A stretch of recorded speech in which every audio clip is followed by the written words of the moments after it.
তখন ওই জমিনের ওই বান্দার পায়ের নিচের মাটিটা, জমিনটা আল্লাহর কাছে আবেদন করে, আল্লাহ আল্লাহ আমার একটু সুযোগ দাও, আমি একটা শুধু গড় দেমু, আমার নিচের মাটিটা উপরে উঠামু, উপরের মাটি নিচে নামামু, শুধু ওই লোকটা যেরকম বিছনায় এপাশ ওপাশ করে আমি আমার জমিনটাকে একটু এপাশ ওপাশ করবো, আমার নিচের মাটি তুলবো, উপরের মাটি নিচে নামাবো, আল্লাহ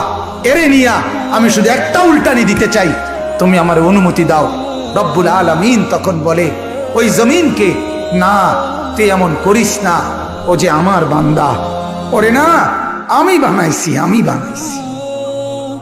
ওরে আমি বানাইছি। এই জমিন আমি কায়নাত আমার হুকুম দিয়া বানাইছি, আর ওরে আমি হাত দিয়ে বানাইছি, আমার হাতে বানাইছি।